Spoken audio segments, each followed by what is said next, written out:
Hello and very much welcome to Ship of a New Story, which is the first time when Folkemødet in Denmark and Almedalen will be united in a joint program that we are producing here on board on the electric ferry Aurora, going between Helsingborg and Elsinore in Denmark. We have been discussing today issues of importance for our Nordic collaboration from different angles, and not least about the sea that we are traveling back and forth. And one important aspect that we have addressed during the day and that we will focus on here is our current situation of information, or rather disinformation, or the so-called infodemic that we are right in now, still as a result of COVID-19. So one big idea is that we would like to discuss how and if it's possible to counter the so-called infodemic, and if it is possible and how it would be possible to detox our lead narratives. And I'm very happy to have with me my colleague Kasper Grotle Rasmussen from Denmark. He will say a few words about himself later, and I will start off with a short thematic introduction. So the viral dissemination of dis and misinformation has been branded a global infodemic. Toxic conspiracy theories have invaded our minds. But is it possible to create counter-narratives of hope? So the COVID-19 pandemic has uncovered the vulnerability of knowledge in times of crisis. In order to explain to people why the crisis happens, but also to deliberately manipulate us, since the outset of the pandemic in 2020, a number of meaning-making narratives have been disseminated. The WHO speaks about the infodemic, a viral dissemination of misleading information, which makes it hard for people to understand the seriousness of the disease and what is needed to combat it. What I would like to discuss today is if and how we can return to new lead narratives in which we aren't turned into victims of circumstances, but creators of our future. Is it possible to turn the tide and to counter perceptions of conspiracy? How can we distinguish between true and false and receive a better understanding of a good life?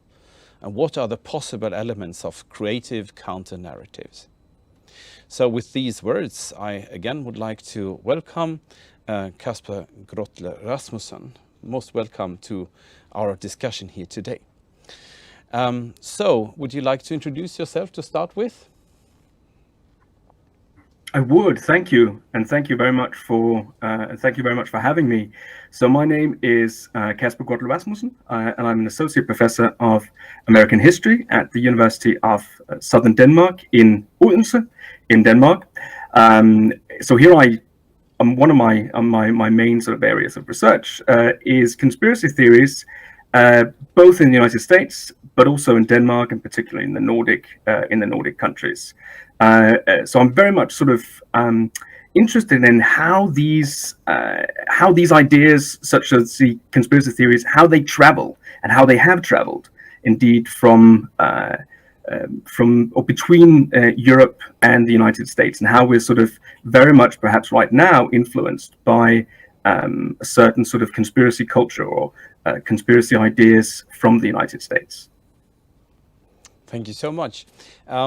In front of me, there is a book that we have collaborated on, Kasper, and you were sort of one of the main editors trying to keep us, a group of Nordic authors, together in an approach to trying to cover conspiracy theories and the Nordic countries.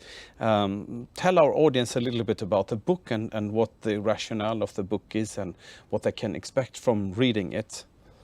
Yeah, I'd be happy to.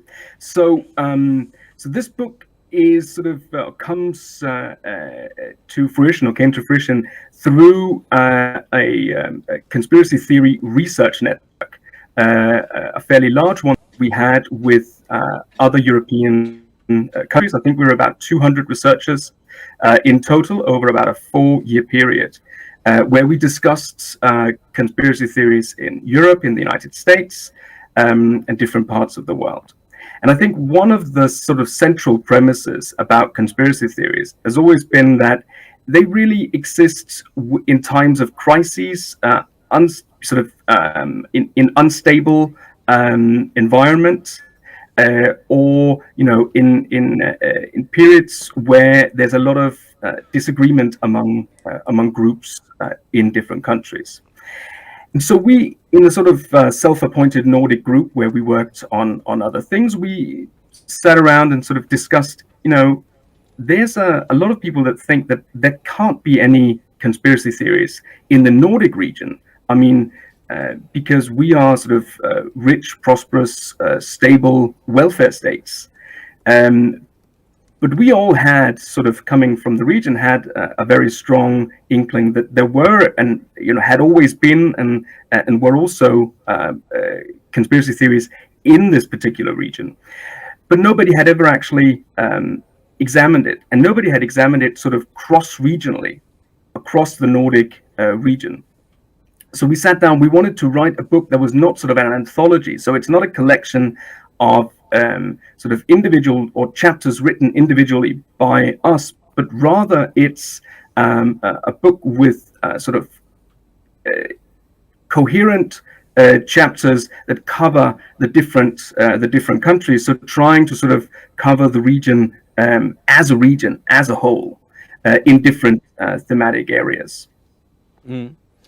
Yeah, and what brought you to the table, so to speak? What made you tick? You were discussing before you associate professor of American culture.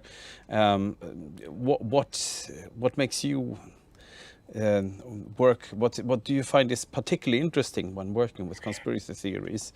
Yeah, exactly. So I mean, so I think I have two things that I have brought to the table. One of them is that I'm looking for sort of the American heritage, if you will. So the conspiracy theories that this Nordic region kind of adopted from the United States. What I find is interesting there is that the conspiracy theories in the United States, they, came about in a completely different cultural and historical setting. It's a much younger country than ours, and it has a completely different history and different creation, both creation myths and actual creation stories. So how can you take some of these same conspiracy theories and sort of transplant them into a completely different setting? So I thought that was very interesting, because I had seen over the last 20 or 30 years, looking back throughout history, that there had been a very sort of serious American influence in Danish conspiracy theories. So I thought that was very interesting. And I think the other thing that I think most of us share, but I don't think that we all sort of completely agree on, is this, what is the role of conspiracy theories in a society? So, can conspiracy theories actually also tell us something good, something worthwhile? Can they be this kind of analytical lens that we can see society through? Or are they simply, elements that need to be eradicated because they are dangerous? So I think they're a bit of both. And I think, for analyzing the status of, where are we as a society, kind of using them as a barometer to look at what do different groups think about society right now. I think conspiracy theories are great in that particular respect. But I also think that there are really sort of inherent dangers in conspiracy theories and what they can do, particularly in this era of a pandemic, to public health, but also to sort of the state of our democracy. Indeed, and my next question would be like, when we had been working on the book, COVID-19 hit our part of the world as well, and what were the reactions in Denmark? If you can summarize that in a few sentences, like how did people react upon the pandemic from the perspective of what we have been talking about here, like, for instance, knowledge, trust in society, counter movements, and so on? So I think you might need to repeat that question just for once. Right. I think the Yes. connection Yeah. out just a little bit. Okay, my question was, if you look at it from the Danish perspective, the time we are in right now, what was the reaction when it comes to disinformation, conspiracy theories, and COVID-19 in Denmark? How is your take on that? Yeah, so this is of course really interesting, and this is one of the things. I mean, there were two important elements that we didn't really get in the book. One was sort of the sudden rapid spread of this most American of conspiracy theories, QAnon, that did really spread to Europe over the last year. We didn't really get that because we'd finished writing the book already. And then the second was, of course, that the pandemic hit, and to what then happened. Because one of the things that we argue in the book is that the different Nordic countries did also, or have reacted differently to conspiracy theories throughout history, and this was also true during the pandemic. And I think that the two countries perhaps most alike, in history at least, would probably be Denmark and Sweden, because they had sort of similar statuses. Throughout history, they've been fairly the most powerful of the Nordic five, and so we can compare them to some extent. But what happened during the pandemic, of course, was that Denmark and Sweden had completely different takes on what was about to happen. So there was a fairly harsh lockdown in Denmark, and there was a less or more lenient lockdown in Sweden, and this really affected the way that the public sort of saw this. So in the beginning, in sort of the spring, when the lockdown started, everybody sort of rallied round the flag, almost, to sort of use an American metaphor, in Denmark, and most people accepted fairly harsh sort of lockdown procedures. And everybody thought, well, this is a fairly good idea. But then, as some of these consequences started seeping in, so there was bills passed in Parliament that gave very sort of wide authority to the Minister of Health, for instance, and a number of people started reacting to this. In the fall, other sort of authority was added to that, but also there was the so-called mink scandal, in which all mink in Denmark were destroyed because everybody was afraid that they might pass on the virus. So this sort of led to conspiracy theories that the government was in fact doing this on purpose, which is of course one of the central elements of a conspiracy theory, that everything is planned.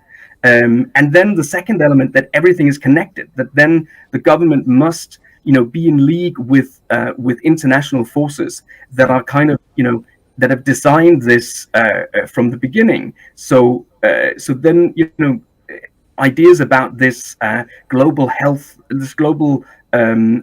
pandemic exercise, event 201, that happened in Washington in the fall of 2019, so before the pandemic had sort of broken out, said, well, this is actually where they gamed out everything. This was the simulation for the entire worldwide pandemic, and this was where every government on earth got their marching orders, when in reality this was a simulation exercise that came because there'd been other pandemics in the last 10 or 15 years, swine flu pandemic, Zika virus, and others. So you wanted to have sort of a global preparedness. But because the governments have been fairly, and especially the government in Denmark, has been fairly closed off in its sort of decision making, hasn't been very transparent, then some of these conspiracy theories see the light of day, and they begin to develop, not just among a very, very small part of the population, but actually among a larger part of the population that are against some of the other things that are happening, especially, of course, this mink scandal of last fall. Yeah, I mean, and from the beginning, the lockdown, also in terms of conspiracy theories and ideas about the deep state wanting to take control of, but also Sweden got its own anti-corona movement. So it seems that this crisis in particular has kind of forged different alliances across the conspiratorial spectrum. Is that also the case in Denmark, that you could see new alliances between, let's say, very right-wing people, very left-wing people, greenish activists and anti-vaxxers and so on? Or how did the opposition to COVID-19 among the conspiratorial spectrum look like in your country? So to some extent, but I think what's been interesting. So to some extent, that's true, right? That the far right, or the sort of relatively far right, joined forces with the relative sort of far left in opposing government government lockdown procedures, and sort of saying this is all part of a greater plan. But at the same time, we've also seen that the very far right, and we write about this in our book, because there was a very far right politician, Rasmus Paludan, from what was called Hardline, the party at the time, tried to get into parliament 2 years ago.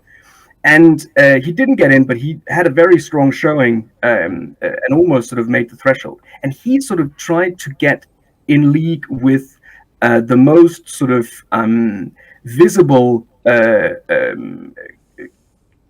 pandemic protesters, or conspiracy protesters, the group in Denmark called Men in Black, that has also been exported to Sweden, and they, blankly, they sort of denied, the saying, you don't have anything to do here. So there's also been sort of a separation, sort of a social control within the conspiratorial ecosystem, if you will, which I do think is rather interesting, because otherwise you could have sort of said, well, the enemy of my enemy will be my friend, but they very clearly said, we don't want anything to do with this. Yeah, it's an interesting case, actually. I think there's lots of more research to be done, because our book was written right into this scenario, which was both challenging and interesting, and we leave lots of things to do for the future. Today, as we are sailing on this ship of a new story, of course, and many people, maybe you have also been in the media, Casper, I know in Denmark you have been asked, and we are asked as experts on the situation. I have received many times over the last year the question, what can we do about these narratives? Because obviously they're kind of toxic to democracy, as our colleague Chip Burley has called it. What is your take on that? As first of all, like, what do you think about what we as researchers could do in order to contribute to such narratives, and how does the discussion go in Denmark with that? Or is there any discussion about the toxicity of these narratives, and if it is necessary to counter them? What is your impression? Yeah, there's a very strong discussion going on at the moment about what should you do? Should you go out and so-called debunk? Basically look at what's being said and then say, well, this isn't true. And I think that's definitely one of the things that we have to do. We have to sort of insist on saying that, well, we have a way of producing knowledge and through sort of academic research, and when we encounter something that we say, well, this doesn't really meet those standards, we do have an obligation to say that is not the case. But I also think that there are a couple of things that we need to address here. So one is that, can conspiracy theories be a positive value? Can they have a positive value in democracy? So I guess one of the positive values in democracy can be to sort of say, you can try and you can make the power structures, or the powers to be, you can make them aware that there's actually quite a lot of disagreement and dissent. There's a lot of the conspiracy theories function as kind of a valve for this sort of political dissent, and I do think that is important. I think that's something that politicians should listen to. But on the other hand, so there's a couple of things I think we can do to sort of counter these kinds of narratives, and then none of them are actually easy. So I think first of all, if I could just the sort of three things. The first is that politicians really need to consider their transparency. They really need to consider sort of being open and as honest as possible with with the population. I think that's one thing. The media has to avoid sensationalism at all costs, because that doesn't help. Then you can just say, well, everything is fake news, because they engage in clickbait and other things on social media. And then I think the third thing that we really all need to do is, whether it's in education system or just in your daily life, you need to develop better tools of source criticism, particularly when you are dealing with stuff online. So really be critical about what is coming out and what you yourself are putting out there. So I think those are some of the things that we can do to counter these narratives. Are these initiatives going on in Denmark right now, or are you involved in some of these projects, or kind of trying to turn the tide, or? No, so there's from our colleague who also was also a big part of the book, Asbjørn Dyrendal, in Norway. So he has a large school project which is sort of ongoing and just beginning, where you're starting to sort of look at. First, we have to analyze sort of the problem, saying what are we actually doing here. But the other part, and that's a sort of a more long-sighted look. And then I whenever I'm interviewed about these things, I say these three things that are actually necessary and we all need to do. Yes, but the other thing is that I really think we need to open up our knowledge to society, just like we're doing right now, and going out, doing public lectures and talking, addressing these things, and talking to a public that's very interested in all of these things. And sometimes they're skeptical, and I think they should be skeptical about the way in which power is dealt with. But then we can, give them our insight. Absolutely. I was thinking about that as well, and I was thinking about if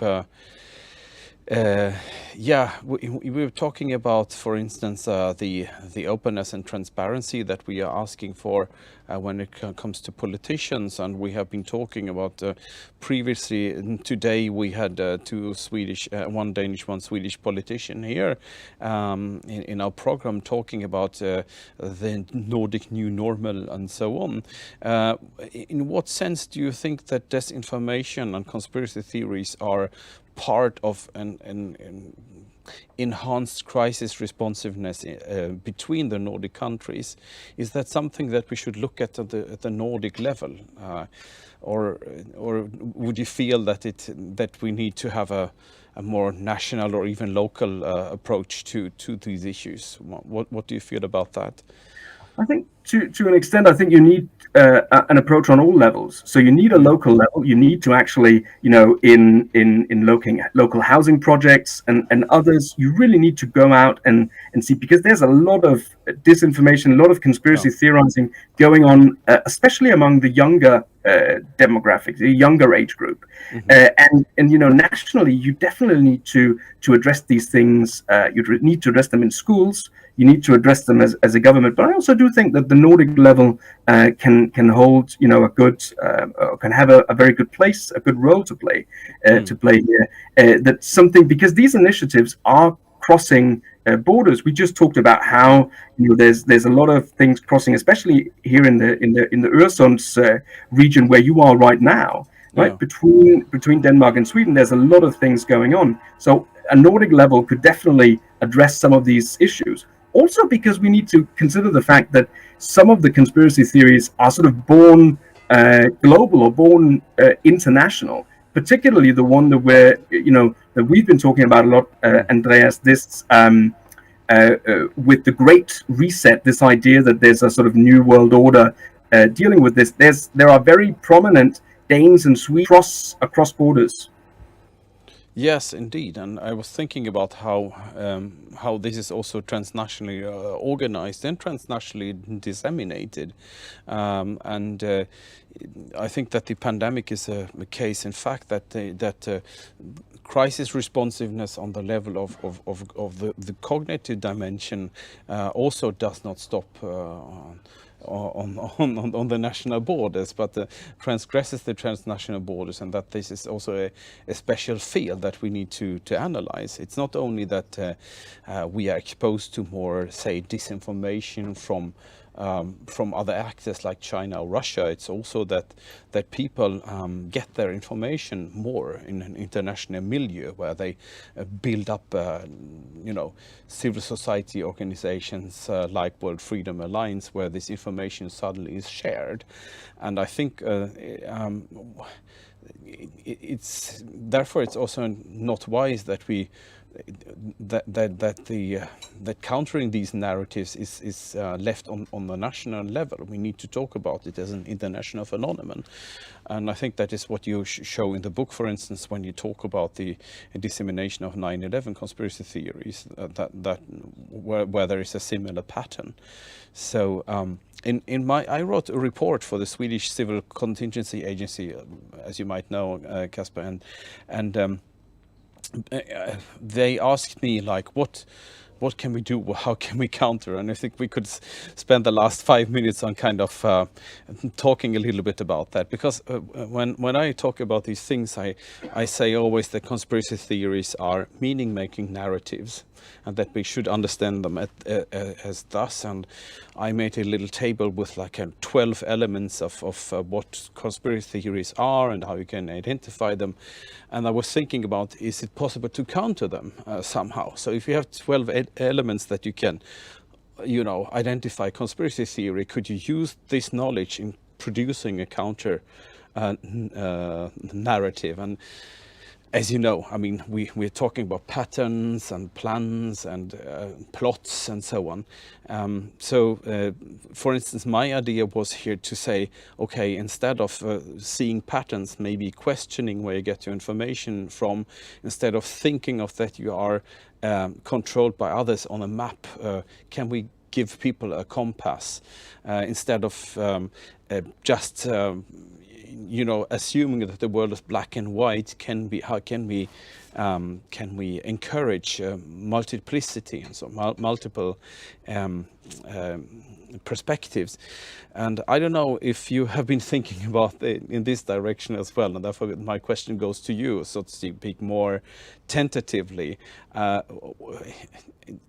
How do you think we can get there? I mean, you're talking about the transparency on the side of the politicians, the media who have to avoid the sensationalism, the education system that has to develop source criticism. But on the level of, I mean, these narratives are a mix between cognitive elements and personality traits and worldviews. So where do you think that we will come the easiest forward with? Because there are different guides out there, but what is your personal take? What do you think we should focus on? I think we should, focus on, and this will be particularly sort of in the level of education, of our sort of public guide, just like you wrote this report that became public, and sort of giving people the tools to actually counter these things. And I do think that so the formal school system is very good, and I think that it has a very good place. But I also think that we need really to talk to civil organizations, talk to cultural organizations, go out and meet people, or help educate the people that are actually meeting them out in the communities. So we have, there is a place for that sort of larger, either at the Nordic or the national level to put these things out there. But I do really think I like your the sort of the 12 elements where we can really get down to it and have it become more practical. And I think that's sometimes what's necessary, right? Give examples, say, what's happening, this, that, and the other way. And then also be open about the fact that, power has sometimes in history, many times in history, been corrupted, and has many times done things that essentially the conspiracy theorists are accusing it of. But that doesn't mean that there's a huge conspiracy and that every bad element going forward should be analyzed within the narrative of that particular conspiracy. So I think some of that is, I think that's one of the ways forward. Great. Wonderful. Well, we have already come to the end of our session, Casper. So let me try to summarize what we've been talking about. First, we started to talk about our book and why we wrote it, and then we moved into asking a question: what can be done? You were calling for more transparency and more, media should be more critical about what they are publishing. We're talking about educational systems and how to turn the tide of the negative narratives. But most definitely, what we are asking for is that we want to develop forums where research can talk to civil society and stakeholders in a better and more effective way. Maybe one could talk about that, because as we know, it takes years to produce a scientific study or a book, but we need to be more responsive.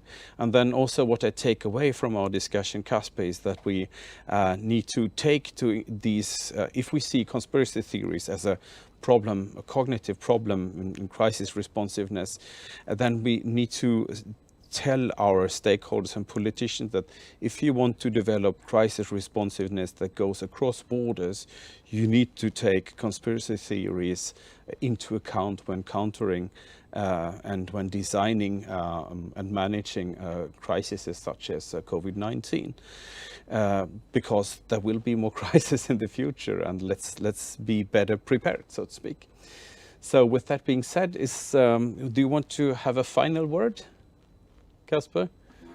Yeah, I'd like to just, to end on, I think, a message of almost sort of peace and understanding, just saying that I think that in order for this to work, you need all groups to function together. So you need those, that are in favor of conspiracy theories and those who think they're a bad idea to actually meet. So what this needs is that we stop stigmatizing, particularly that we stop stigmatizing people that believe in conspiracy theories, and rather embrace them and have a meaningful discussion. So essentially, stop talking about tinfoil hats. Yes. I think would be my advice going forward. That, I think it's a wonderful last word, and thank you so much for being with us, Casper, and enjoy your day. Thank you.